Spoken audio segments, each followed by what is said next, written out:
Brilliant. Okay, today is August 20th, 2025. Parole Board is called to order. My name is Pete Freeman. I will be the acting chair today. To my left is Mr. Tillis. To my right is Mr. Barra. Would staff at headquarters please identify themselves? Sure.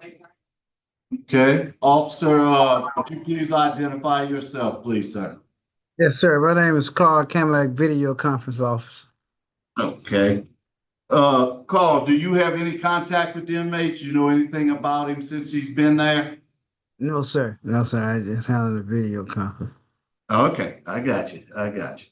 Okay, today we're here for the hearing on Rodney Miller. Mr. Miller, could you state your name and DOC number, sir?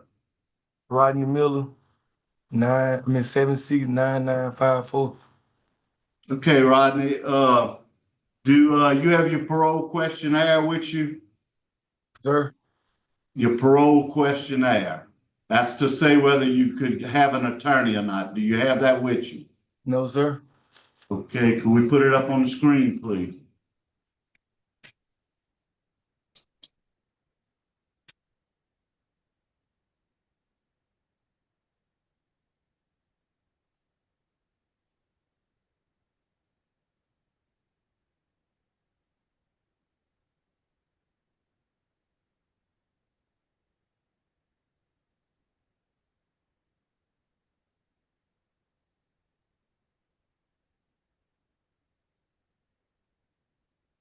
Okay, you see that paper? Yes, sir. Is that your name at the bottom? Yes, sir. Okay, that says that according to our guidelines, you wasn't eligible for appointed counsel. If you wanted counsel, you would have had to retain it. Do you want counsel today or do you want to proceed? Proceed. Okay, do then. Okay, your hearing was assigned to me, Mr. Miller. So I'm gonna go on and read your violations. And as I read them, I want you to plead guilty, not guilty, with a statement or without a statement. And then I'll let you explain each violation, you know, if you wanted to make a statement. You failed to report within 48 hours of being released from detainer. You were given 30 days to report, which you failed to do.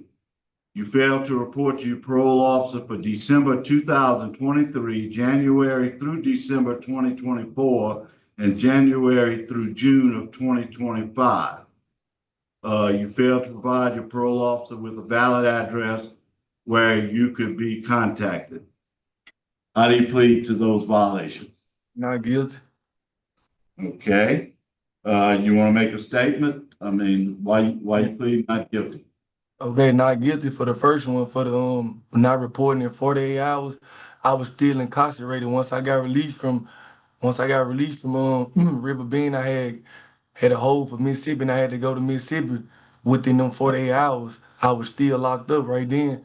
And once I got released, after them 30 days, once I got released from Mississippi, when they had jurisdiction over my body, they wouldn't let me go report to Shreveport because they said I was on ERS, early release, and I couldn't go nowhere out of state until I was done with that. Out of what state? Out of Mississippi. Out They of told me I couldn't. They told me I couldn't come and report to Shreveport because I was still on ERS in Mississippi. Okay, what about January through December 2024 and January through June of 2025? January, June. See, I got locked up last year, November. Okay, So the time before that. Okay, and you failed to provide the parole with a valid address. Where are you going to be living? Where you live? right now I was living in Texas right now at the time because I didn't have an address. That's where I was staying at. But I got Okay. released. I got released to Mississippi, and they told me I didn't have to put no address in because I was getting released to another institution. But you never called or reported to Louisiana at all? I called my parole officer and the supervisor that was over her and explaining to them and letting them know everything that's going on with Mississippi. I was briefing them about everything that they was telling me that I couldn't come, why I couldn't come. I briefed them about all that. Well, first off, well, we're not gonna get into that, but Mississippi cannot keep you from coming and report to Louisiana. First off. But anyway, okay, do my colleagues have any questions? What do you, go ahead. What do you plan to do if, you're released? Where are you gonna live? If I had to get an address, I'd be able to provide an address. You're going back to Texas? No, I'm not going there, but if I had to provide an address down here or something like that, then I'd be able to do that. And report and do all that like I was planning to do the first time, but they wouldn't let me go report. So it's nothing I could have did. But you were out too, though. Wasn't you out of jail? I mean, you wasn't in Mississippi the whole time. I was out of jail soon I got out, I was in Mississippi, and then I was on parole in both times in Shreveport and Mississippi at the same time. So I was in Mississippi almost the whole time before the situation happened. But you did leave from Mississippi and go to Texas. Yes, sir, because I stopped But reporting. Mississippi would let you do that? I stopped reporting to Mississippi because they wouldn't let me come report to Shreveport, and I'm already was gonna get violated. You probably could have avoided all this if you'd have just come to Louisiana on your way to Texas. I would have got violated in Mississippi then. You weren't worried about that by that point. But You wouldn't count for us. they wouldn't let me go at first. So where wouldn't let are you gonna live? You know, you said if you had to provide an address, where, we're asking you to provide an address, where would you be living? It got to be in Louisiana, right? No. It But you don't gotta gotta be. No, but you gotta go to the Louisiana Probation and Parole Office and apply for your interstate compact and Right. get accepted the right way. You can't just go. You gotta apply for it and you gotta get approved for it. You know, you can't just go wherever Right. you. So I'll say Texas where my kids at. All right. I don't have any more questions. You have any more questions? No. Okay, we're ready to vote now. I find you not guilty on condition number 1, report within 48 hours. I do find you guilty of condition number 2, because you did leave Mississippi and go all the way to Texas, yet you never stopped in Shreveport. My vote today is to revoke. Mr. Tillis, My vote is also to revoke. Mr. Byron. I'm gonna concur with Mr. Tillis and Mr. Freeman for the same reasons. You needed to contact Louisiana. Right. Okay, your parole has been revoked today. Good luck to you, sir. And is that our only one that we'll be signing out at Madison at 9:01? All right, thank y'all.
Okay, the parole board's called back to order. We are now at TANGIPAHOA Parish Jail. Would staff at the jail introduce themselves? Is there anybody in there with you, Ms. Glass? No, sir, it's just me, appointed counsel Taylor Glass for Mr. Coleman and Mr. Coleman. We have a staff member outside the door, but. Okay, and Mr. Coleman, can you state your name and DOC number for the record? David Antonio Coleman, 565531. Okay, Mr. Coleman, we're here for your revocation today. I will read the violation to you and you can plead not guilty, guilty, with or without a statement. Your attorney can help you out as we go. Ms. Glass, feel free to interrupt at any time to give us more information. Yes, sir. Mr. Coleman, do you have a parole questionnaire?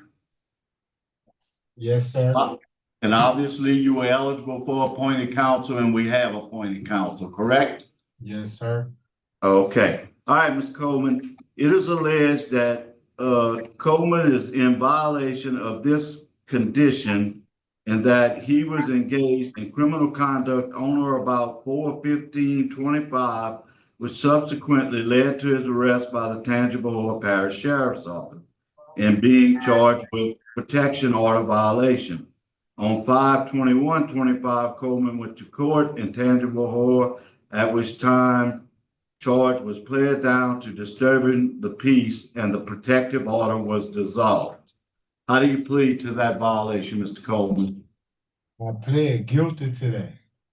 You For pled- the, you pled no no content contest. to the disturbing the peace. But he's asking you, how do you plead to the violation? So you, from what you told me, you want to plead not guilty to the violation. Yeah, I want to plead not guilty to the violation because I was at the address that's on my parole paper and my mom popped up and I told her she couldn't be there. And that's how I came to jail.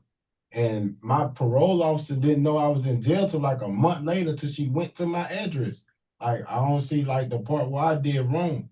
Like, I told her she couldn't be there and I kind of got loud with it and I told the DA and the judge that, and that what made them dissolve it to disturbing the peace. And they dissolved the. And they dissolved the protective order. And my mama called the DA office and told him she ain't know I was home. And she popped up and she was sorry. That's what she told my PO. That's all I got to say. Like, I can't say no more. Okay, well, how did the cops end up at your residence to start off? Cause when I told my mama she couldn't be there, she was high.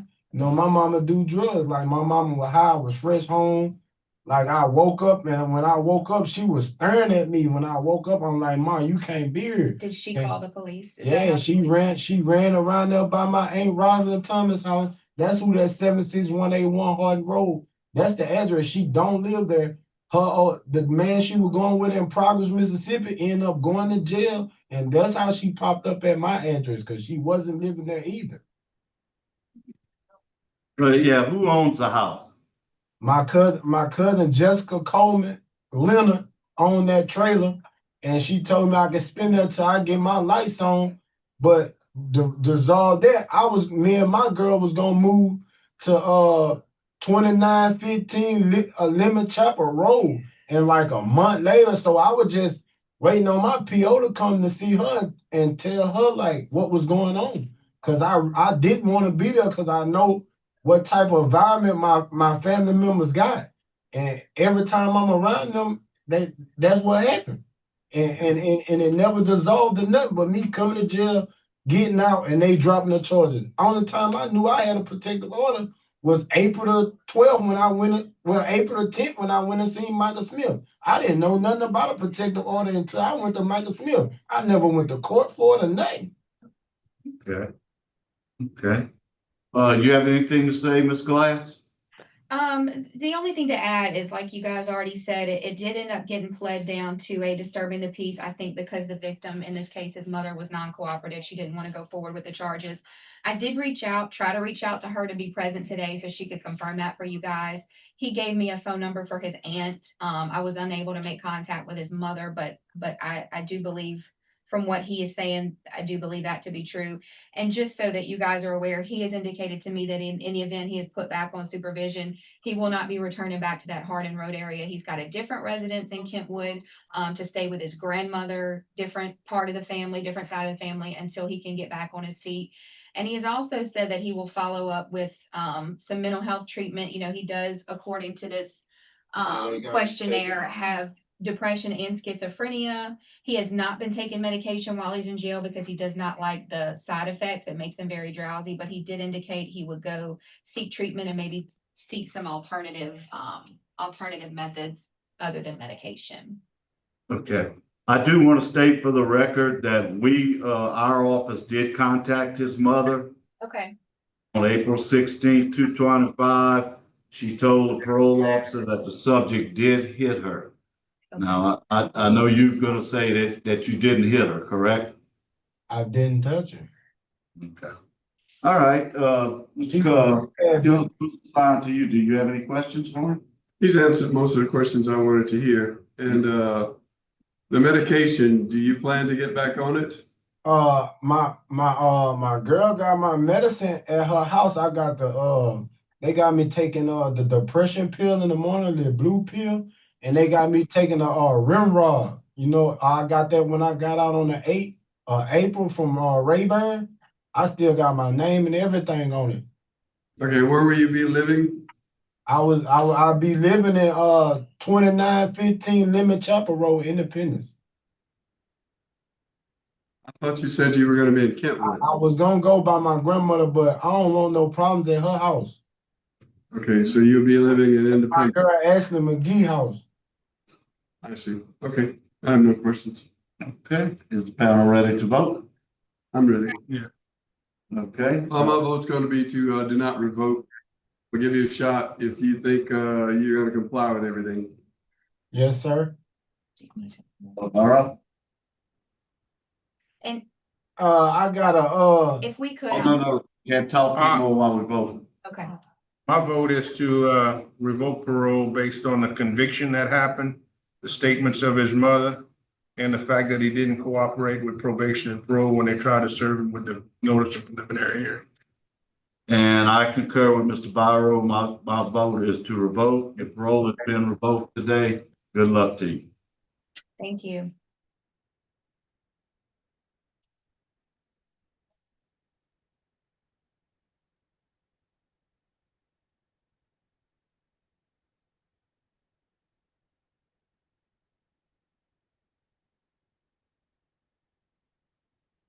You think you're ready to take that with you?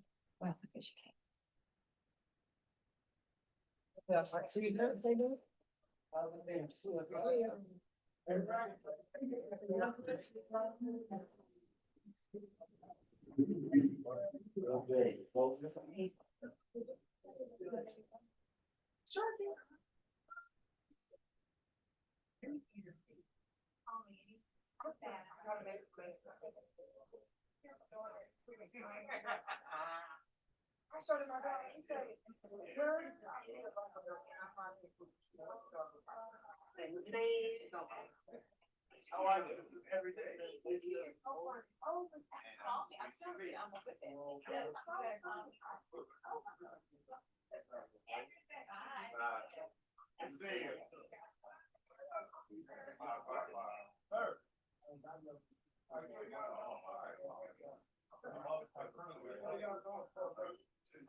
You go push?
Yeah, don't lay around, Mario.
Where you going?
Okay, the parole board is back in session. It's August 20th.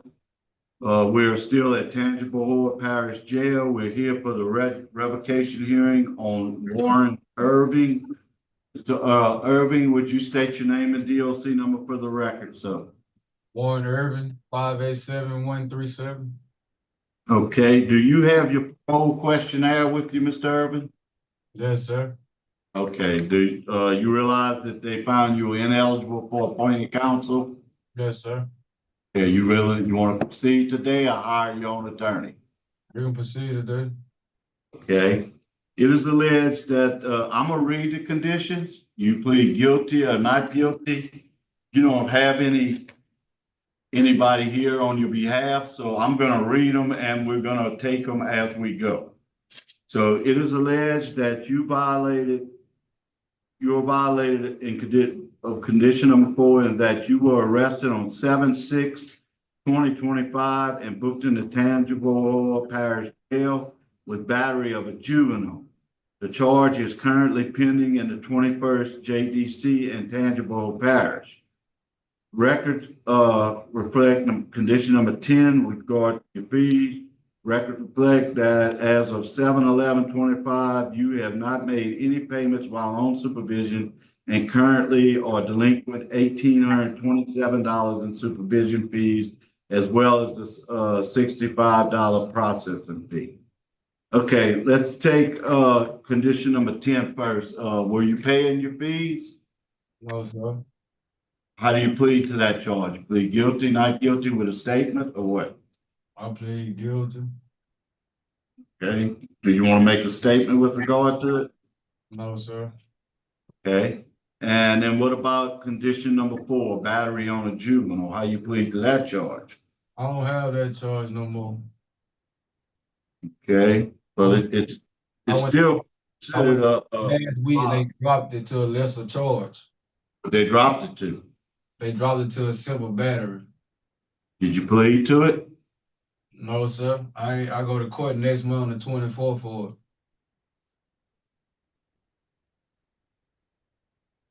They're pending, the charges are pending. Yeah. Okay, and They were trying to work out credible time served if I plead to the charge, but I ain't want to plead and I get violated for pleading on the charges. yeah, and if you pled, you probably would get violated.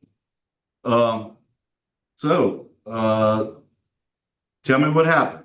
What happened with regard to condition number 4? My sister say I slammed my niece on the ground and got on top of her and started punching her. But that never happened. I got into an altercation with her husband. Okay, what was the altercation with her husband about? Me and him got into a fight. It wasn't over his daughter? That was over his daughter, but it wasn't over me slamming and punching her. She got checked out by the medical, and ain't nobody went to no hospital, and so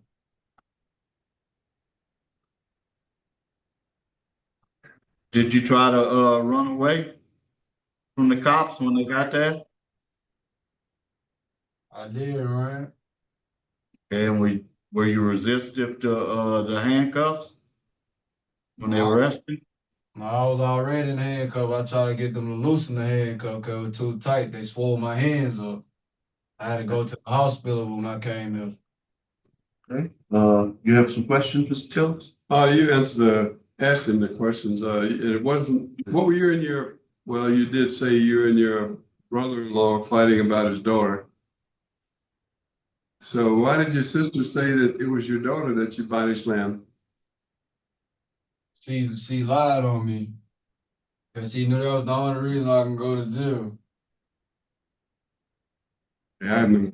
When the ambulance got there, they checked out. If I slammed a 13-year-old on the ground and punched her, she ain't had no marks on her, so I couldn't have did that.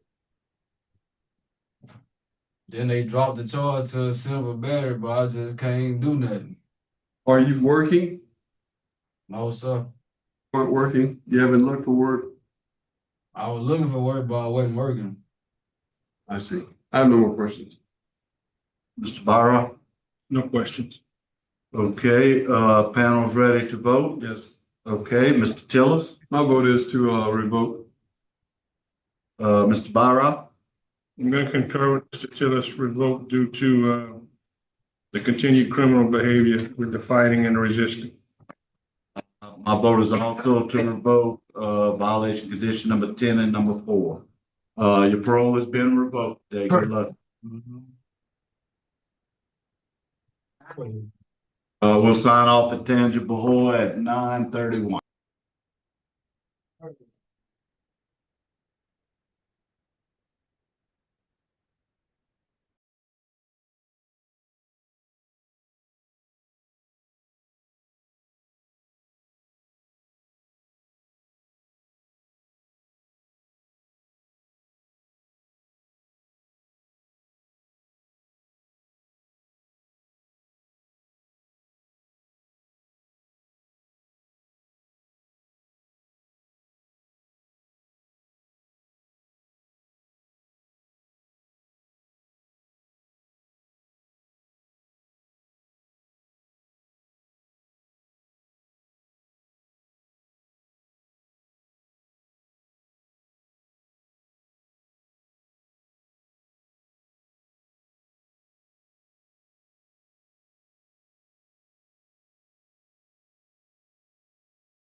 Okay, parole board is called back to order. My name is Pete Freeman. I'm the acting chair. To my left is Mr. Tillis. To my right is Mr. Barra. We're here this morning to hear the case on Christopher Mace. It is a parole hearing. I'm gonna read some preliminary information for the record. Mr. Mace is a first offender. His parole date is 3/7/26. His full term date is 12/25/27. He was sentenced to 12 years for the offense of aggravated incest. Mr. Mace, does that sound correct? Yes, sir, that is correct. Okay, state your name and DOC number for the record, please, sir. Christopher Mace, 707-249. Okay, and would the staff at the prison please introduce themselves? Deputy McKinney. Okay, Mr. McKinney, have y'all had any problems with Mr. Mace or anything you want to say about him? No, sir. He's one of our trustees, and we rely on for help on mechanic on our road deputies as well. Okay. Thank you, sir. All right, Mr. Mace, I was assigned your case today, so I'll be leading this hearing. First thing I want to know is, what did you do to get yourself put in prison, and why do you think we should consider letting you out today? Well, I made a series of mistakes and fell victim to my own desires that led to all this happening. Every day I have to live with the regret of what happened and the lives that were affected by it. And I'm much more of a man than what y'all see on that piece of paper. Since I've come to jail, my life has changed drastically, and I mean very much so. I mean, I've my temperaments, changed drastically. My patience. I don't have the same. I hate to use the word shortcomings, but I was an ill-tempered man before, and I had some problems. In here, I've taken advantage of every class that's been offered to me. In fact, just recently, I acquired my first aid CPR, forklift certification. I just got fiber optic certified. I have a degree in information technology. I've got, an ex-wife out there, and I have a 10-year-old son that's about to be 11 here in just a couple of months, and it's been hard watching him grow up in here because he was 2 years old whenever I came to jail, and the pain and the loss, after being gone 10 years, it's tough, man. You're going to lose people. And I lost my mom and dad 6 days apart from one another in 2018, so I've had to go through all this, and it's really changed me, and it's really kind of molded me and brought me closer to my faith. I'm not going to sit here and tell you, about, all that, but it's very detrimental to who I am. All this has really restructured and remolded me and helped me become a better person. Okay. Speaking on your behalf today is Mr. Will Woods, your uncle, and Miss Debbie Woods, your aunt. Well, Mr. Woods, what do you have to say about Mr. Mace? Well, of course, we love him. He's our nephew. But I think that he's really changed a lot from what he was. His temperament, everything's changed. And I just believe that he served enough time. I believe he needs to be out so he can go ahead and get his job back and get back into society. Okay, thank you, sir. And Miss Debbie Woods, your aunt. Yes, I'm Chris's aunt. His father was my brother, and so I've known him since he was born. Chris certainly has talked with me over the years about things that happened, why about him being incarcerated, the things he went through. He's tried to keep his head above water and not get in trouble as an inmate. He has held on to his faith. I know we hear a lot about jailhouse religion, but over the years that he's been in there, he's tried to maintain integrity and in his faith and be a better person and realize more maturity about himself. Chris has a child that he really has never been able to be around very much. A little boy comes to the prison to see his dad, and I just feel like that Chris has served a pretty good bit of his sentence. It would be an awesome thing if he could go and be able to be with his son, especially as he's looking to be a teenager. I think he would have a lot as a father to offer him. And anyway, we're all for Chris. Okay, all right, as I said, Mr. Mace, your case has been assigned to me, so I'll be asking you the question. First off, Mr. Mace, I see where you completed your sex offender class 1 and 2. Did you do 3 and 4 also? Yes, sir. I've done all of them at David Wade. I'd actually completed the first time at Raymond Laborde in 2016, and then I transferred out before they got me my certificates, and I got a geographic transfer to David Wade. And while I was at Wade, Warden Goodwin had me complete 1 and 2 again before he would let my sons come see me. So I hurried up and completed those and got the certificates. I completed 3 and I was in 4. And at David Wade, 4 was there was no completion for 4. But I have completed 1, 2, and 3, and I was in 4 for almost a year at David Wade. Okay, did you ever lead the classes? I did while I was at Cottonport, yes, sir.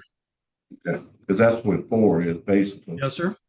Okay, and how many biological children you have? I have 2 biological children. Do they both come visit you? No, sir. Only the youngest one. Okay, and who has custody of the youngest one? My ex-wife, Michelle Mace. Okay, and she brings him to see you? Oh, yes, sir. Religiously. Okay. Let's see what else. So you do admit to this relationship now, correct? Yes, sir. Okay, and do you realize that the relationship was wrong? Absolutely. How much time have you served? I'm at 9 years, 9 months, I believe. Okay. And how many years were you sentenced to? 12. All right, and excuse me. I do want to state for the record that all law enforcement is opposed. The mother of the victim kind of said both ways, but in the end, I think she's unopposed. DM, the victim, is strongly opposed, and that's it for the opposition. Okay, I have no further questions. Do either of my colleagues have any questions? I I move for an executive session. second. Danny Barrow, Yeah. Keith Freeman, Yes. Chuck T. Yes. We're going to go into executive session for a moment to discuss confidential matters. We'll be right back. Yes, sir. Thank you.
May be able to help me in a few. Okay, so the mother of your son, was that the same mother of the stepdaughter? that No, sir. this- Okay, I need to restate that the victim's mother is strongly opposed. It was your current baby's, your little boy's mama that's unopposed. Okay, so I hope we got that correct for the record. And you still got 2 mandatory classes to complete, pre-release and substance abuse. They are mandatory. Excuse And we me. don't have, no. I've Yes. already taken pre-release at Claiborne. I sent the certificates in with that. I thought I sent that in with those. Yeah, okay, And Okay. I was never aware that substance abuse was mandatory. substance abuse is mandatory, it's got you checked as a note on the sheet. And it, okay, is the panel ready to vote? Yes. Okay, my vote today, and you're doing excellent, but my vote today with victim opposition and law enforcement opposition is to deny. Mr. Tiller My vote also is to deny, with victim opposition and, law enforcement opposition. and Mr. Barra. My vote is the same, deny due to victim and law enforcement opposition. Okay, your parole has been denied today. Is that our only one there? We'll be closing out at Sabine at 9:51. Thank y'all, y'all. Yep. I told you, didn't I? Hit leave me.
Good morning. My name is Pete Freeman. I'm the acting chair. Today, we're now at Louisiana Transitional Center for Women.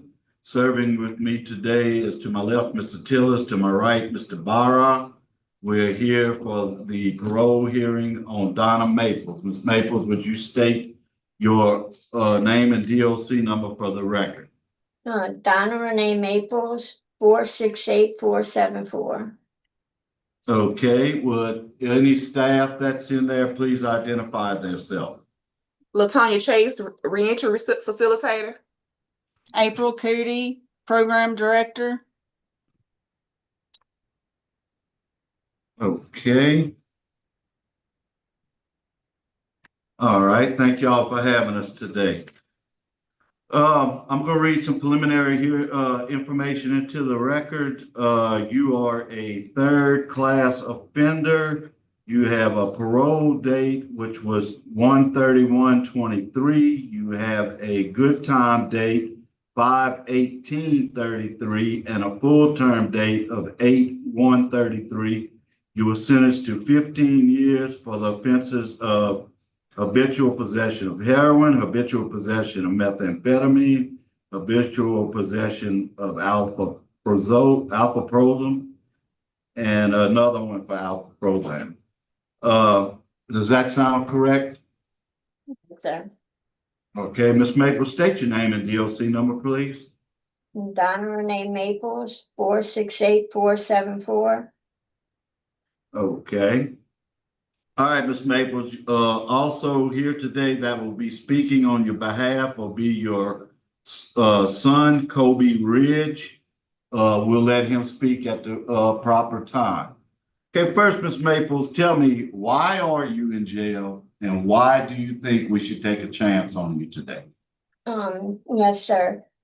First off, I want to thank y'all for giving me this opportunity because it is a blessing and I'm very grateful. The reason I'm in jail is because I was suffering with drug addiction, which I know I'll never be completely free of, but my decisions now and the way I think are totally different just in these 3 years from back then when I was going through this traumas and all these things that kept having me going backwards instead of forwards.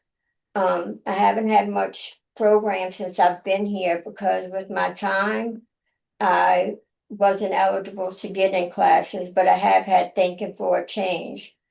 But I was able to secure a job working in the warehouse where I've learned how to deal with all the in and outs of running company such as this with food costs, with inventory, purchasing, receiving. I've got so much experience in the 3 years back there that it's going to give me a big stepping stone when I get out to pursue a good job. And I'm also interested in culinary, and there's a program in Cleveland, Ohio I'm looking into, but that'll have to be dealt with once decisions are made and the proper steps are taken. And I have resources in St. Tammany Parish, like the Daily Reporting Center, to where I would be able to take some of these classes and get those completed so I can fulfill all the requirements of the board. Correct. It's a very good place, St. Tammany Day Reporting Center, by the way. They can help you with a lot of things. Yes, Okay, sir. now we're going to hear from your son, Kobe Ridge. Mr. Ridge. Yes, sir. I wanted to thank you all for the opportunity to speak.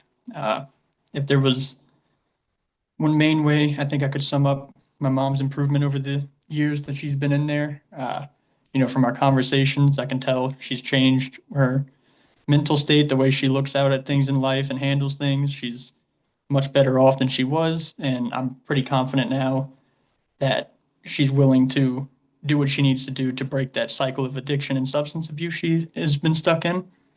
And on top of that, the last time she was out before this incident was probably the best I've seen her ever do in my entire life. I mean, she was, working 2 jobs. She didn't have transportation then, but, if she were to get out now, we have that lined up for her.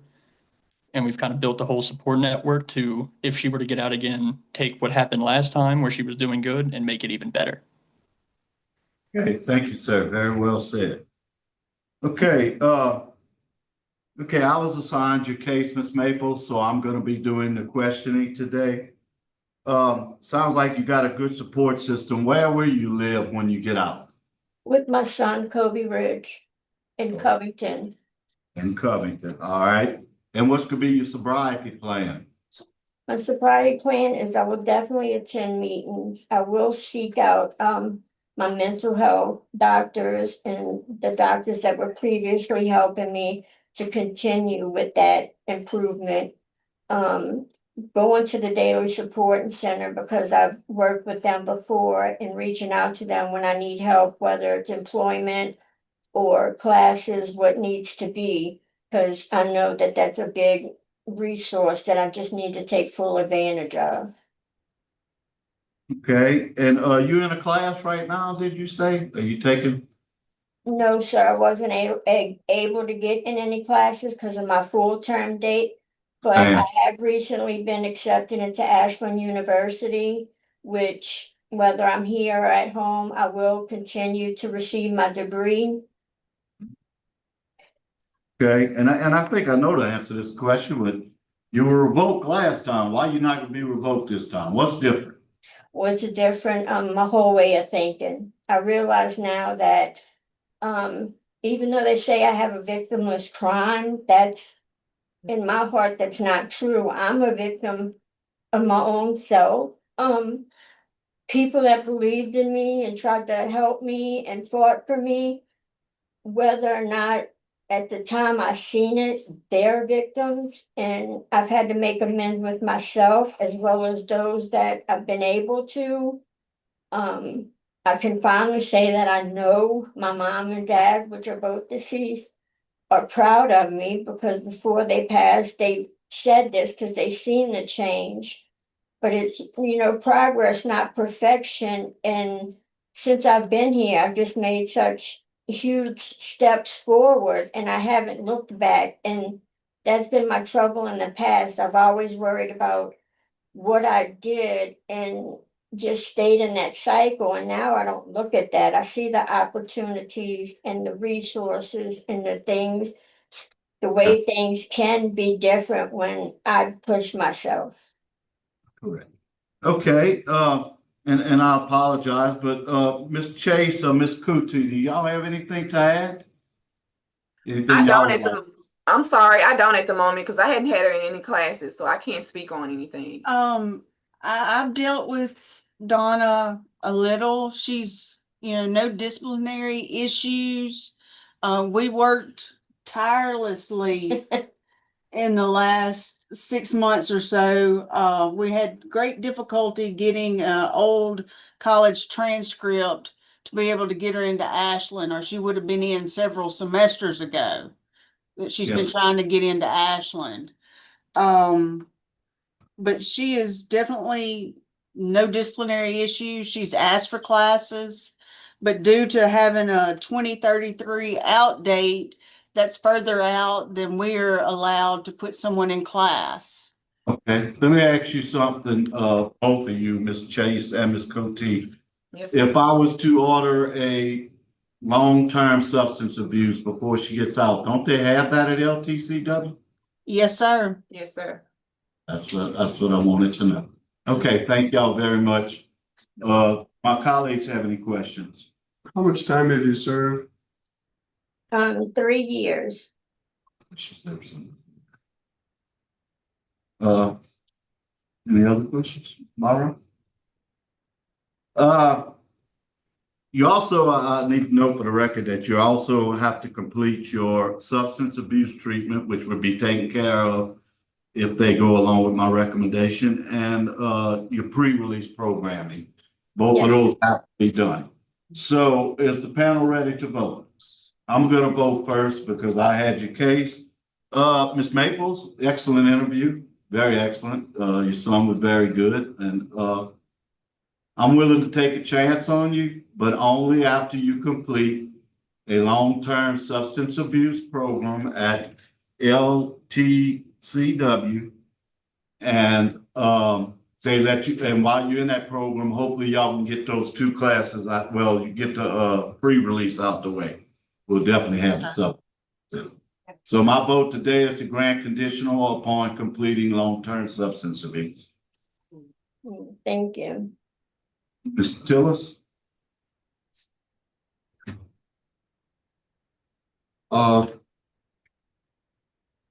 My vote's gonna be also the grant with conditions, same as Mr. Freeman. Thank you. And Mr. Barrow?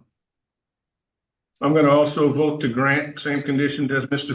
Freeman, but I'm also gonna add some conditions upon your release. When you get out of the system to the parole officer, your conditions then are gonna be that you have a 10 p.m. to 6 a.m. curfew, that you continue with outpatient substance abuse, that you attend AA and NA meeting 1 time per week, and that you stay out of high crime areas. And you know where they are. Yes, sir. You buy drugs. Yes, sir. Okay, good luck to you. Okay, so today you've been granted conditional. Good luck to you, ma'am. Thank you y'all for very having. much. I won't let you down. Thank you. And we'll be signing out at Louisiana Transitional Center for Women at 10:09.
Okay, good morning. Parole Board is called back to order. It is August 20th. My name is Pete Freeman. I'm the acting chair. To my left is Mr. Tillis. To my right is Mr. Barra. We will be your panel today. We are now at Ouachita Parish Female Center. We're here today for a hearing on Miss Angel Welch. Miss Welch, would you please state your name and DOT number for the record? Angel Welch, 749659. Okay. Ms. Welch, I'm gonna read some information into the record. If you disagree with any of it, please advise. You are a third-class offender. Your good time date is 7/12/26. Your parole date is 12/5/25.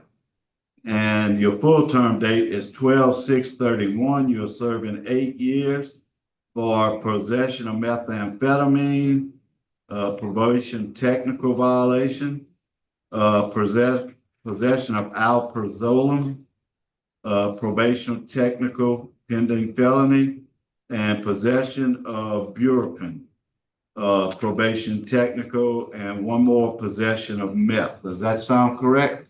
Yes, sir. Okay. Is there anybody in the room with you? Yes, sir. Good morning. What's your name, sir? It's Deputy Marchand. Okay, Deputy Marchand, do you have any statements you would like to make regarding Ms. Welch? The only thing is she's been with us since October at Women's Work Release Program, and she has had no incidents or no disciplinary actions taken during that time. Okay. Sir. All right. This case has been assigned to Mr. Barra, so he will be leading on the questioning as we have no one here in favor or opposition. Go ahead, Mr. Barra. Can I get her statement? Oh, I'm sorry.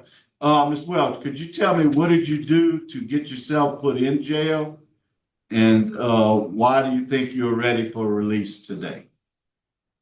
I had possession of methamphetamine when on probation, and I'm honestly thankful for the time that I've had to sit down because I wasn't in a good spot when I got arrested. I had just lost my mom and it took a toll on me. But I've taken a couple of classes and I've gotten my mindset right. I've come to work release to give me a sense of purpose. And I feel better about myself. I'm highly confident in staying sober when I get out. I'm ready to grow up. I don't want to live that life anymore. I don't want to hurt my family anymore. Okay. Would you please answer any question Mr. Barra has, please? Yeah, you kind of answered my question already, was gonna be, tell me about your drug problem. How long you been having that problem? Well, I've done meth off and on. Like it really wasn't something I just had to have or that I struggled with over time. But after I lost my mom, it got pretty rough. Like I just didn't care anymore. My mom was my world. Like I don't have a big family. I'm not a real social person, so I don't have just lots of friends in my life and stuff like that. My mom was my everything, and it just took a big toll on me. I didn't care anymore. I felt like my reason was gone. But Do you think the classes that you've taken there have helped you out and got you in a better place? yes, sir. Yes, sir. It's made me look at things differently.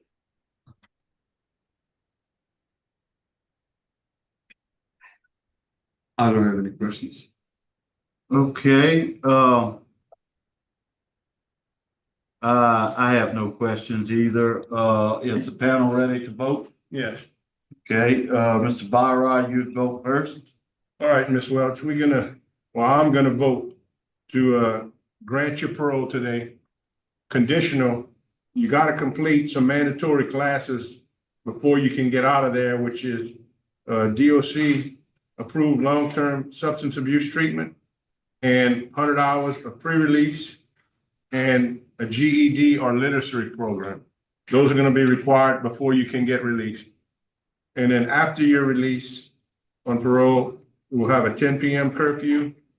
They'll ask you to continue your outpatient substance abuse aftercare, attend one AA meeting per week, and stay out of high crime areas. Yes, sir. So that's my vote. Take a chance with you. Yes, sir. Thank you. Mr. Tiller? My vote is to grant also with the same conditions of Mr. Barra. Thank you. Yeah, I'm kind of a little concerned that you hadn't done much time, but by the time you finish these classes, that'll be another 6 to 9 months. So my vote is also gonna be the same today, taking a big chance.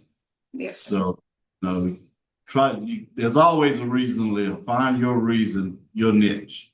Okay? Yes, So sir. good luck to you. Thank you. We'll be signing out at Ouachita at 10:24.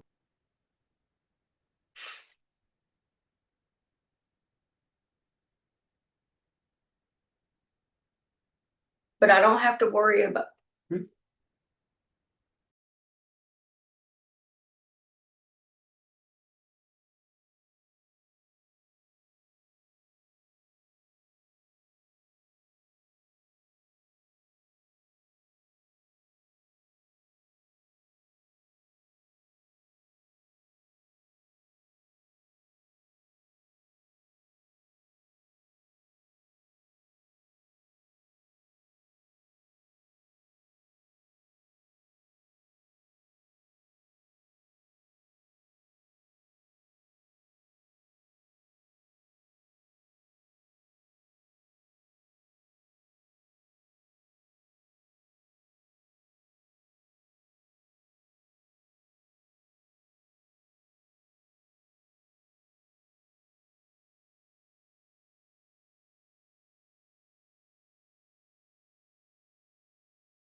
Okay, good morning. We are now at Bayou Correctional Center.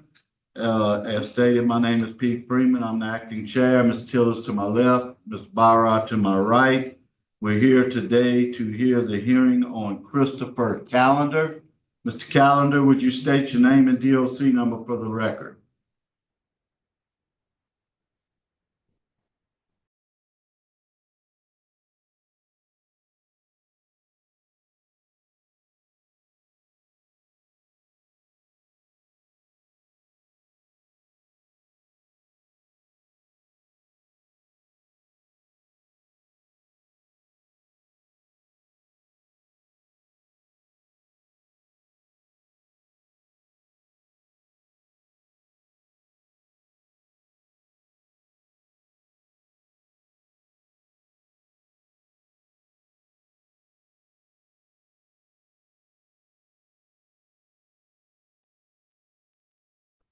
Okay. Once again, we'll start over. My name is Pete Freeman. I'm the acting chair today. To my left, Mr. Tillis. To my right, Mr. Barra. We are at Bayou Correctional Center for the parole hearing on Christopher Calendar. Mr. Calendar, would you state your name and DOC number for the record? Hold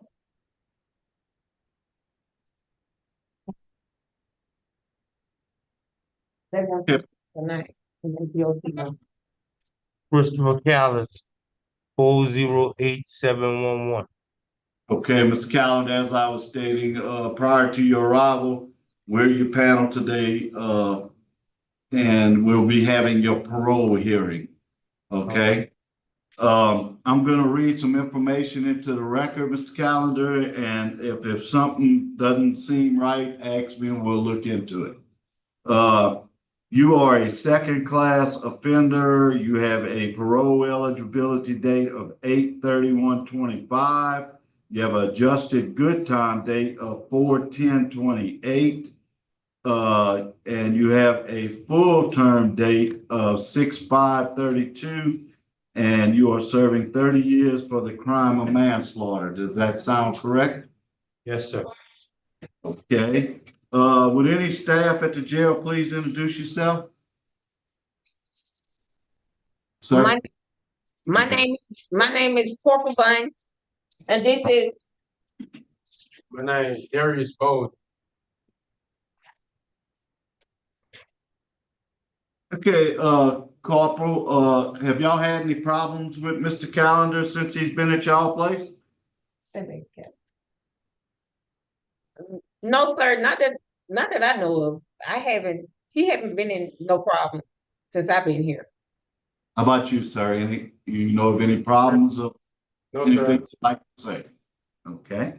All right. Well, Mr. Calendar, tell me what you did to get yourself put in there, and why do you think we should consider releasing you today? Because I've learned how to understand how to be a productive member of society. I've got an education since I've been here. I think that I understand how to cope every day without doing something I don't have no business.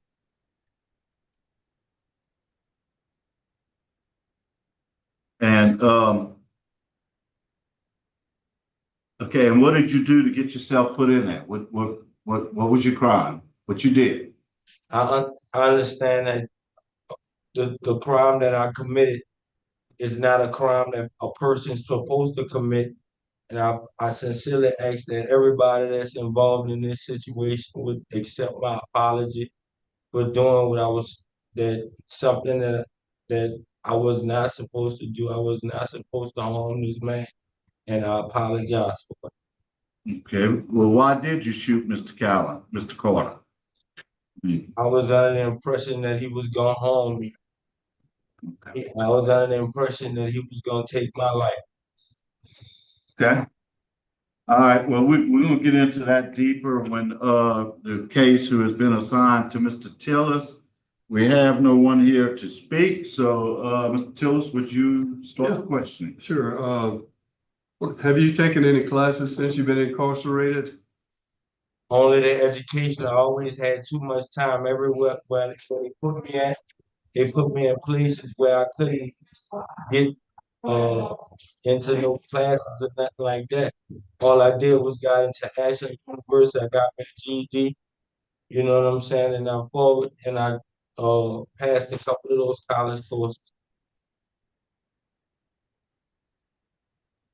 Uh, tell me, what did you do? You said you never said what you did, what crime you committed. I committed the act of manslaughter. I shot somebody for no when I was under the impression that he was trying to harm me. I realize now that I overreacted, and I believe that everybody that offended in this situation, I sincerely apologize for putting everybody through everything that I put them through. The family of the victim, you know, you know what I'm saying? My family, everybody. So since you've been incarcerated, the reason why you hadn't taken any classes is because they weren't offered to you at some of the facilities you were at? Yes, sir. Okay. How much time have you served? I've served approximately 23 and 4 months. 23 years and 4 months. What are your plans if you're released? I plan on I was going to live with I lost my mama last year. So I was going to parole to her house. But now my mama's twin sister son accepted me in Texas, and he got a lawn business, and he gonna put me on lawn business. So that's your way of getting work and stuff? Yes, sir, at this moment. I see. Were you doing drugs at the time of the crime? No, sir. Okay, you just were in fear of your life? Yes, sir. I have no more questions. Ms. Barr? What had the guy done to make you fear of your life?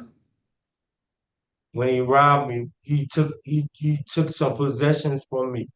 And when he took the possessions from me, well, this is what happened. I was going to go get me something to eat. And a couple of him and his homeboys, when they saw me, they pulled a gun on me. And when they pulled a gun on me, they robbed me of my possessions. And then they went by their business. And then they started seeing me throughout the day, and they started like they wanted to do it again. So I asked them to stop. They didn't want to listen. So Ronnie pulled up on me, and I had a gun on me this time. So, when he pulled up on me, I don't know if he had a gun on him. When he tried to ask for my money again, I shot him. How much did he take from you the first time? He took $125 from me. Okay. You didn't call the cops? No, I didn't think that he was going. I didn't want it to go as far as it did, but the way I didn't want it to go the way it did, but I thought he was going home. Gotcha. So in the police report, it says it was over $10. And in the police report, it says That was the exaggerated story. You know how stuff get passed down and people go to talking, and people just was talking, and they didn't know how much it was over. They didn't really know what was going on. It was like he just picked me.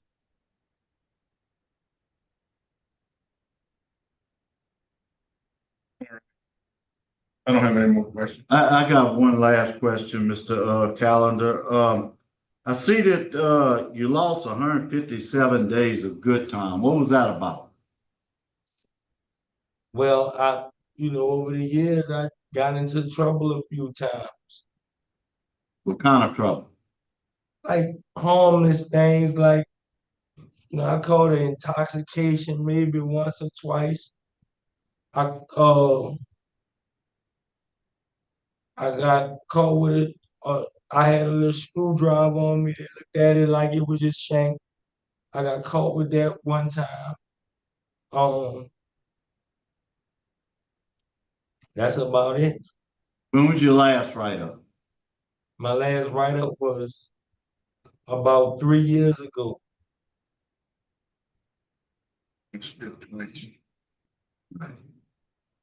Okay, well, you made it. It was August 5th, 22. That made you 3 years by about 2 weeks. Okay, I have no further questions. I call for executive session. We have been called for executive session. Do I have a second? Second. Okay, we will be going into executive session. Will you call roll? Yes. Yes. Yes, we're going into executive session to discuss confidential matters.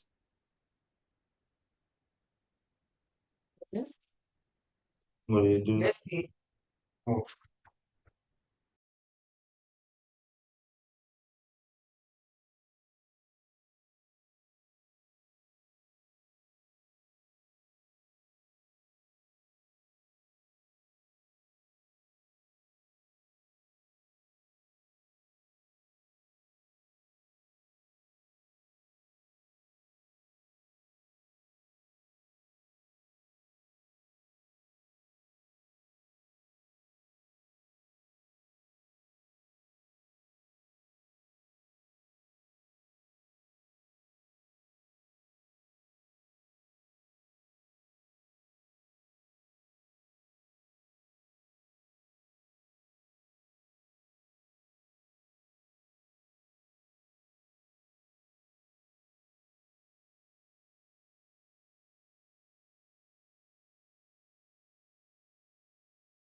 Okay, ma'am, where's the offender? He's coming. Okay. I thought the thing over with because he had cleared Yeah, up. it's okay. We got it. We back. Let's go home. Okay. Okay, Mr. Calendar, we wasn't finished with your hearing yet. Okay, now we're gonna vote. First vote will be Mr. Tillis. Mr. Calendar, you've been doing pretty good. I think you need to get some more classes. Today, my vote is gonna be to grant. Mr. Byrock. Mr. Collins, you've been doing pretty good in jail. However, I can't vote to grant based on the serious and senseless nature of this murder. And the victim's family is strongly opposed. Law enforcement has some opposition. So I'm unable to vote in favor. And Mr. Callen, my problem is your disciplinary record. I mean, only 3 years ago, you were still drinking and stuff in jail. So my vote today is also to be denied. You have 1 vote in favor, 2 to deny. Your parole has been denied. Good luck to you, sir. Sign it off at Bayou Correctional Center at 10:53.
Okay, we are now at a ball, Marksville Detention Center. We're here to hear the parole hearing on Frank Parker. Mr. Parker, please state your name and DOC number for the record.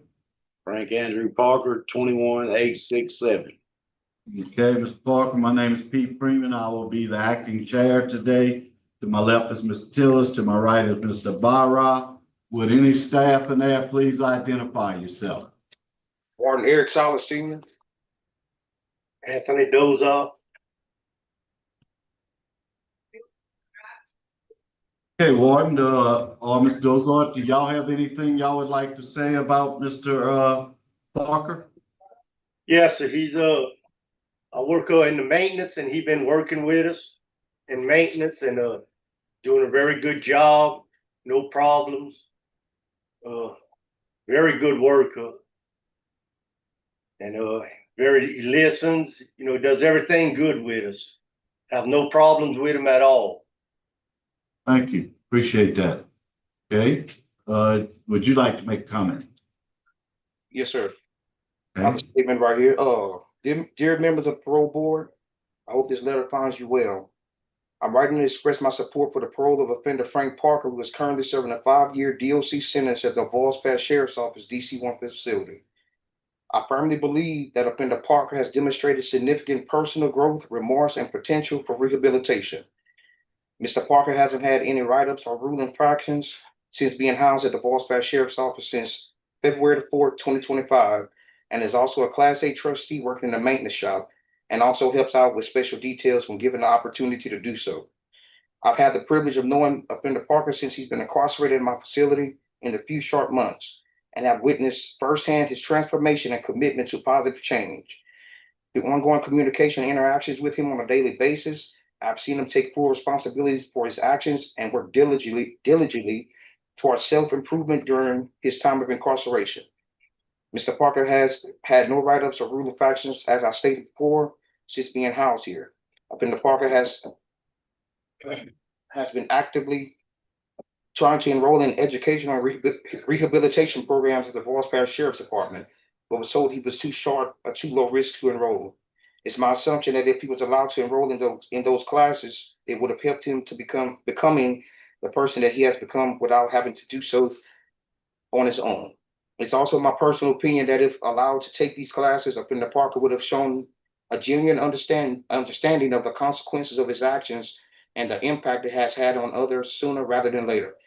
Mr. Parker has actively sought personal growth and self-reflection, and I have no doubt in my mind that he will make positive contributions once back into society.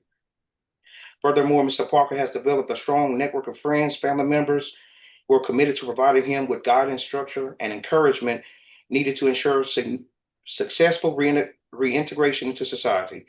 I'm confident that Mr. Parker's ability to lead a productive and law-abiding life if given the opportunity for parole. I understand the seriousness of the offense committed by Mr. Parker and the need for accountability and consequence. However, it's my opinion that granting parole to Mr. Parker will allow him to continue on his journey of personal growth and positively contribute to society. The support systems in place and the combination of with his commitment to rehabilitation, providing a strong foundation for Mr. Parker to succeed upon release. I kindly request that the parole board review Mr. Parker's case with compassion and take into consideration efforts of his own self-rehabilitation, the positive impact he can make in the community, and the potential for a successful future. Thank you for your time and consideration. I trust in the wisdom and fairness of the parole board in making a well-informed decision that considers the interests of both Mr. Parker and society as a whole. Thank you, Warden Salas. Warden, I just want to thank you for putting so much effort into that letter. We don't usually get something like that when we're doing these hearings. We appreciate it. You're going to appreciate it also. Yes. Okay, Mr. Parker, we're here for your parole hearing today. I'm gonna read some preliminary information into the record. Please stop me if you don't understand or you think something's wrong. Okay, Mr. Parker, you are a 4th felony offender. You have a parole date of 8/4/25. You have a good time date of 2/4/26 and a full term date of 5/5/29. You're serving a total of 5 years for possession of meth, and arson with intent to, it's a D, I guess, Defraud. defraud. Okay? Yes, sir. It was, Is that correct? no, sir. It was attempted arson. Is what they dropped it to, I think. Yeah, You, I don't, you're right. That's what it, yes, sir. okay, but yeah, that's what they got down, but, Yes, sir. okay. Tell me, what did you do to get yourself in this situation and why you think you're ready to come home? Well, I tried to burn my house and they called me, and they locked me up, but I feel like I'm ready to go back in society. I feel bad about what I did and all remorse. Everybody makes mistakes. Yes, sir. I just hope y'all find your heart to let me go home. Okay. All right. Mr. Parker, your case has been assigned to me and, you're being honest. You did that. Yes, sir. Okay. I don't really have any questions after the warden's letter and, after I've read the file. So if my colleagues have any questions, I'm gonna let them ask. If not, I'm gonna explain some stuff to you and then we're gonna take a vote. Y'all have any questions? I don't have any questions, but you made more than a mistake. You need to realize what you did is more than a mistake. A mistake is not burning your house down for money. Yes, sir. And it's not one or two mistakes. You had a simple burglary conviction. You had a second-degree battery conviction. You had a second-degree battery conviction again. You're a fourth offender. You did more than make a couple of mistakes, and you need to realize that. Yes, sir, I do. Okay. Yes. Okay. How much time have you served on this sentence that you have? Since the arrest date, yes, sir. About 16 months. 16 months. Yes, sir, somewhere along in there. Okay. All right, is panel ready to vote? Yeah. Okay.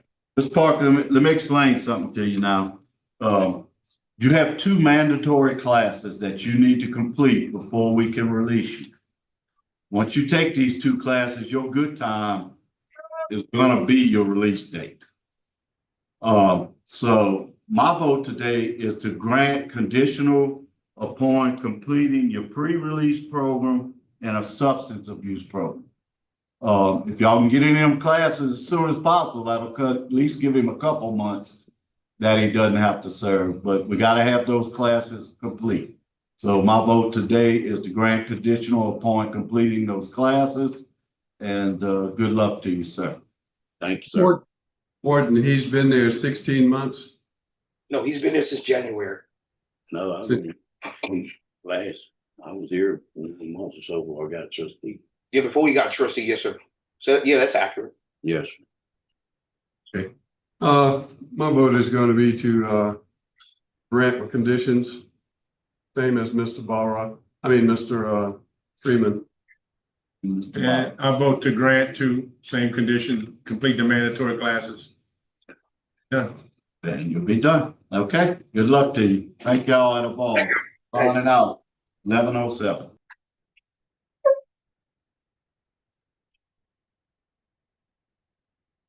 Thank you, Lord.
Okay, the parole board will be called to order. Today is August 20th, 2025. My name is Pete Freeman. I'm the chair. Excuse me. I'll be your acting chairman today. To my left is Mr. Tillis. To my right is Mr. Barra.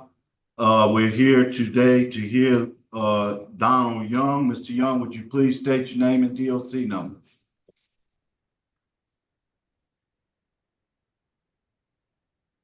This is Mr. Moses Shaw. Okay, we're looking with Mr. Revocation here. Okay, good job. Got Young on there. Let's go with the shot. That's on too. We're gonna do it too. We good. Oh, you gotta go ahead and do, I'm gonna do Moses Shaw while you got it. And this is that out. You got a new conviction. Okay, all right, we're ready to go again.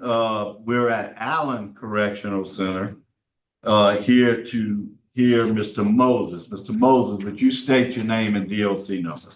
Moses Shaw 500580. Okay, and ma'am, what is your name and title? Tanya Perkins, Criminal Records. Okay, Ms. Perkins, do you have any comments on Mr. Young that you would like to make? No, sir. This is Mr. Shaw, and he said that Mr. Shaw, I'm sorry, go ahead. That's okay, and he said his witness is not on there. They had Mr. Young witness up there, and she just came off of there. They don't have mine up there now. Whitney Brignac? Yes, sir. Girlfriend? Yeah. Yes, sir. We got it. We need to have her sign. We're getting her right now. All right, thank you. Sorry for the confusion. We had the Oh, other it's guy. okay. It's all good.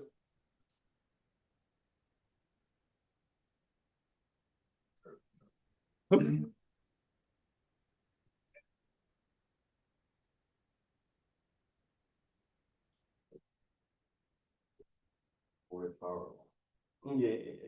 What if I need you?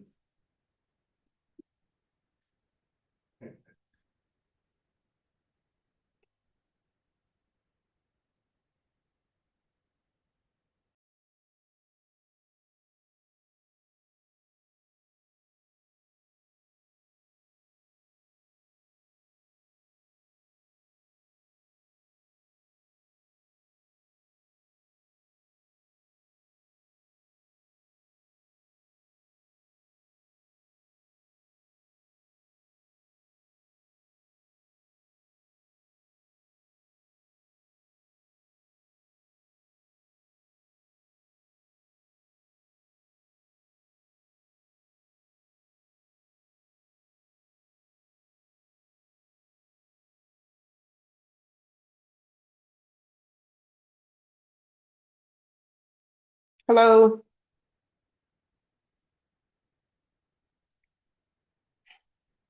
I knew this shit was gonna happen. We're waiting on the board to come back on. There they Oh, are. okay. Back on, we now have Miss Whitney Brignac joining us, girlfriend. She will be speaking on your behalf. First off, Mr. Shaw, I am gonna read, do you have a questionnaire with you, a parole Yes, sir. questionnaire? Yes, Okay, sir. did you sign that sheet? Yes, sir, I have. Okay, you realize you're not eligible for appointed counsel, you'd have to hire counsel if you wanted. Yes, sir. Okay, you wish to proceed today? Yes, sir. Okay, your violations is that, condition number 4, you were arrested on 4/29/25 by the Lake Charles Police Department and charged with domestic abuse battery, child endangerment. And on 1/9/25, you entered a plea to domestic abuse battery and received 4 months parish jail. And also condition number 10, you were $947 behind on your supervision fees. How do you plead to condition number 4? That was the first one you read? Yes, sir. Not guilty, sir. Okay. All right, Mr. Barrow, I'll go with that with you at the proper time. And how do you plead to condition number 10? I have to plead not guilty because I wasn't in society. I wasn't on the streets for like enough time to run up to I was only on the street 30 days. Okay, we're gonna we'll get to those individually. Okay. As they, but you pled not guilty. Yes, sir. Okay. All right. So Should we let her speak then? Okay, so we're gonna let Mr. Byron, your case has been given to Mr. Byron. Mr. Byron, would you handle it, please? All right, thank you. The violation that we're talking about is condition number 4, that you were engaged in criminal conduct when you were arrested by the Lake Charles Police Department for domestic abuse, battery, child endangerment. And it looks like you ended up pleading guilty to that charge. So I'm not sure, you're wanted to change your plea now? Yes, sir. Well, what it was with the court, I had a court-appointed lawyer, and the alleged victim was in contact with the DA, but to tell them that the whole situation didn't occur how the police report wrote it up. So, but the DA wasn't hearing it. My lawyer, he was working, so I told her I was gonna cop out to a misdemeanor so we could go in front of the board and talk to the board, explain it to the board, better than trying to deal with the DA office in the judicial system with how they operate. So I told her I was just gonna take a plea on a misdemeanor, and me and her was gonna come talk to you guys. That'll get me in front of you guys. So who was it that's lying in the case? Is it the girlfriend or is it police? The police, it's the girlfriend that's present. She seems. Say that again? The police report was exaggerated. This the girlfriend that's present. Yeah. So I'm asking you, who? The police lied in their report or the girlfriend lied to the police? There's something happened there. The police had questioned her and then laid up here and manipulated how he wrote the police report up. That's what she came to explain, that I never put my hands on him, first of all. We never left out the apartment, running out the apartment fighting. Like none of this occurred. And he never talked to the kid. He put child endangerment, but the child that he said he talked to wasn't even at the house. She was at a friend's house. She was staying the night with a friend. And then you decided to plead guilty to that charge in court. Right. So because the DA, they wasn't dropping it to a misdemeanor. All they seen was the police report. So when she was trying to go up there and do an affidavit and talk to the DA and tell the DA her side of the story, they was like cold shouldering her. They wouldn't call her bad, So I told her, well, I'll take a misdemeanor that'll get me in front of the parole board, and me and her could go in front of you guys and explain it to let her talk to you guys. What's my better judgment? That's normally not the way people go about their it don't sound okay. Now I understand what's happening. Yes, sir. You thought it would get you here quicker. Right. By taking a plea to something you didn't do. Right. I figured you guys to hear out better than the DA and my lawyer was trying to hear out. Yeah. Let's hear from her. Let's go ahead and hear from her now. Yes, sir. Go ahead, Ms. Brignac. Tell us what's your version of the story. Hello. Well, good morning. Yeah, it was no physical activity going on. My kids was not there. They was at a friend's house, and we just had like a verbal thing going on, fussing, and I was upset. And the way the police was saying it is that, like, I really didn't understand like how they was, talking, because I was upset or whatever, but he never put his hands on me. And with the lip situation, I did bite my lip. So you're not the one who called the police? Right. No, I was not the one who called the police. You just called the police? The neighbors, somebody outside your house could hear y'all arguing and call the police? How did the police get? Probably so, because I'm staying in the apartments. All right, so you're telling me today that he didn't touch you? He didn't. That you're not scared of him? I'm not. You have any kids together? We don't. And what was the argument about? What was the argument about? Oh, Lord. It was something about in my cell phone earlier that day. A girl had Yeah, because I don't. earlier that day. I don't remember. Y'all just one of my have kids, something mama. sounds like, huh? Argument night at that household once a week or something? None of this is making any sense, fellas. I didn't hear your question. I was talking to the guard. What'd you say, sir? I said, none of this is adding up. Why? It's just, you pleading guilty to stuff you didn't do. She's not calling the police and y'all arguing over something nobody knows what it is. Oh no, we was No, I arguing. A just girl called my phone earlier that day. One of my other kids' mamas had called my phone. I was talking on the phone, laughing and geeking with one of my other kids' mamas earlier that day. That's what it all transpired over. But she never called the police because I never put my hands on her. Like, right. you know, but it was over something in my cell phone. So you're not afraid of him and you guys don't get into any fights? No, Arguments, but no fights. we are right. No physical. Baby mama drama. I don't have no more questions. I have no questions, Mr. Tiller. No, I don't have it. Okay, panel ready to vote? Yes. Mr. Barrow, is your case, you will vote first. Let's have an executive session. I second that motion. We have a motion for the executive session. Second that motion. We will be going into executive session. Will we call the roll, please? Yes, yes. Yes. Yes. Okay, we're going into executive session to discuss confidential matters. We'll be back within 5 minutes. Yeah, what they gonna do? Call the police because we're gonna fight. Nobody called the police because we're gonna fight.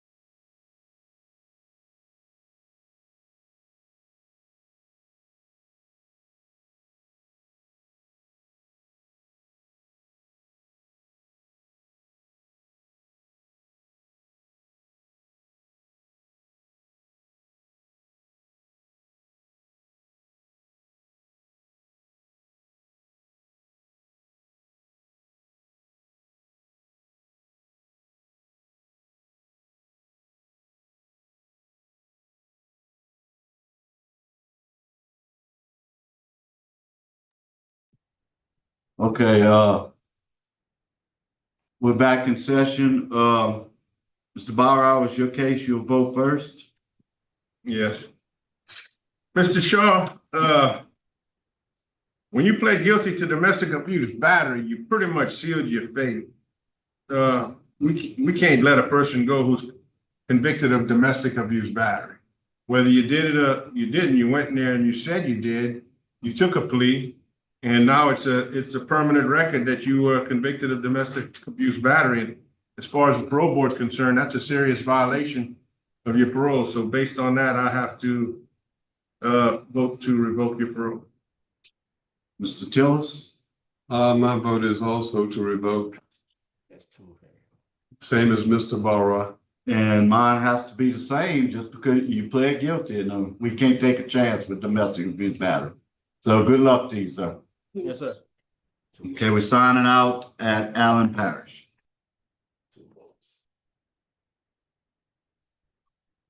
We good? Okay, so they were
Okay, now we're at the Plaquemine Parish Detention Center. My name is Pete Freeman. I'll be the acting chair today. To my left is Mr. Tillers.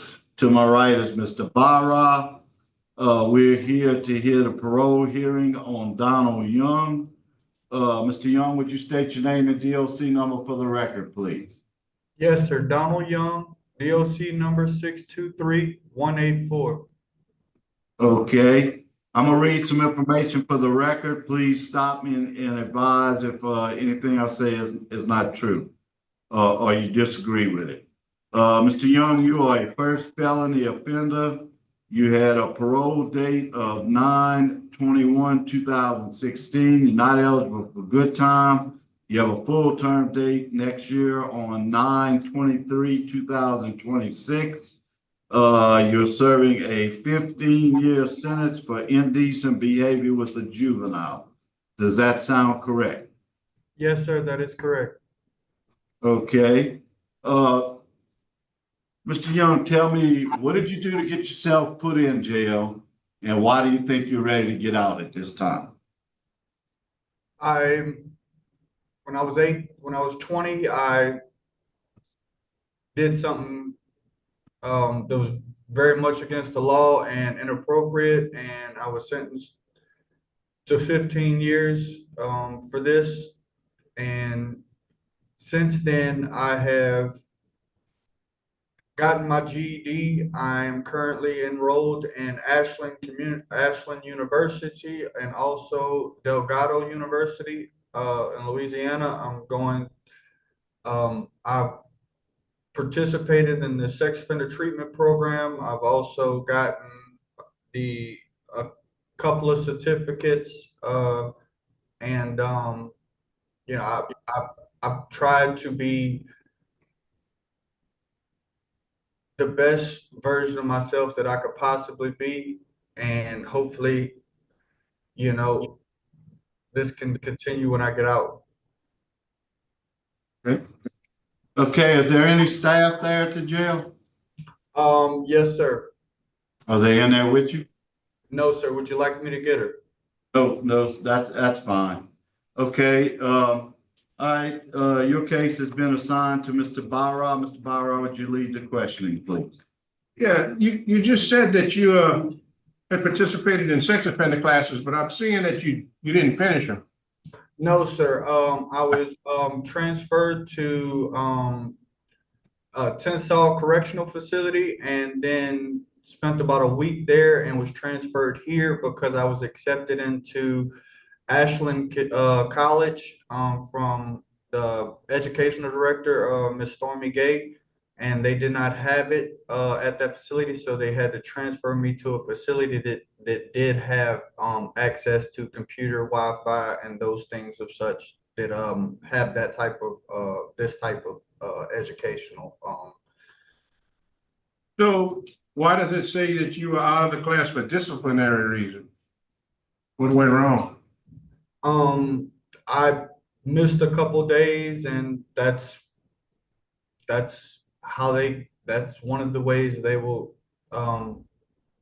kick you out. If you miss more than a few days, they will kick you out. That's no. Usually they put excessive absence for the reason. Now they're not disciplinary reasons. You're saying that because you missed 2 classes, they put you out for disciplinary reasons? No, sir. What I'm saying is I missed a couple of classes, and I was told that if I didn't start returning to classes, they would kick me out because there would be some other people that could get in. And then you missed class. Yes, sir. I missed the next 2 classes after that. Yes, sir. So the disciplinary reason is because you didn't follow instructions about going back to class. That is correct. Yes, sir. You didn't think that completing sex offender class was probably one of the most important classes you could have got done? Yes. The charge you got? Yes, sir. Yeah, but you didn't go. No, sir. There's no excuse for that. That was a bad decision. Yes, sir.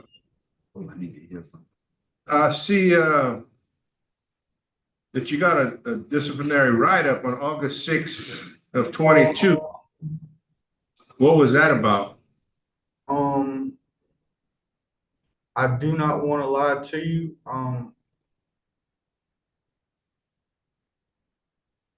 I cannot remember. I do remember I got one a few years ago. I do not remember exactly the incident that took place particularly, but I do remember that I've received one. Only one disciplinary write-up the whole time you've been there? No, sir. I've received in the 14 years I've been down, I've probably received maybe 3 or 4 of them over the years. But the last one was in 22, 23. Well, the 6/20, it's of a sexual nature for sure. A sexual violation while you're in jail, so that one's not a good one.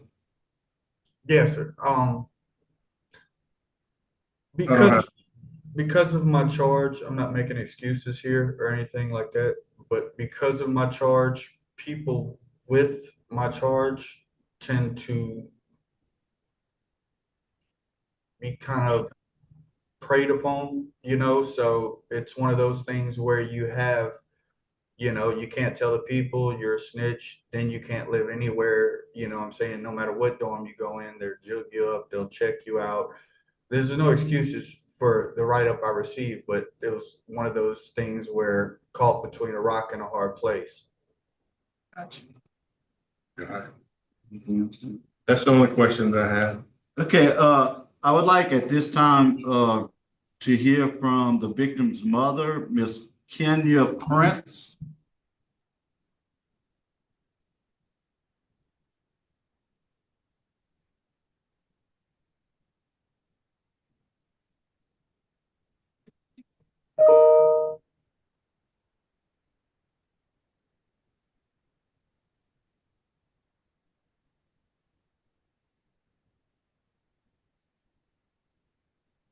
Hello. How you doing, Miss Prince? I'm okay. I'm okay this morning. What do you want to tell us about Mr. Young? Well, I wrote a little something and I want to say good morning to you all. Thank you. So, members of the board, I am the aunt of the baby Donna Young attempted to molest. Babies cannot speak for themselves, so I'm here to speak for her safety and for all of the children in situations like that. Targeting an infant is not an impulsive mistake. It is predatory. The damage from child sexual abuse is lifelong anxiety, PTSD symptoms, and broken trust that can follow a child into adulthood. Good behavior in prison does not prove he is safe around children. Real rehabilitation would require full responsibility, specialized treatment, and proof he no longer poses a risk, none of which outweigh the danger here. Parole would re-traumatize our family and endanger the public. And I respectfully ask you deny parole to protect my niece and the children of any community that he would be released to. Okay, thank you, ma'am. We appreciate you coming on today. Mr. Tillis, do you have any questions for the offender? I think I see that you're trying to get educated, but I'm like Mr. Barra, those sexual classes should be more important to you to go through. And I would hope you would take them. Other than that, I have no more questions. Okay, is the panel ready to vote? Okay, Mr. Barra. Well, Mr. Young, I'm gonna have to vote to deny your parole again today due to you not completing the sex offender classes, which you've been in there long enough to have been completed that. And you've also haven't completed the 100 hours of pre-release. We have strong victim opposition. We have strong law enforcement opposition. And for those reasons, I vote to deny parole. Mr. Tillis? My vote also is to deny. And I concur, Mr. Barra. You need to try to get that sex offender class. I know what you're trying to say. I can't read between the lines, but that class is important.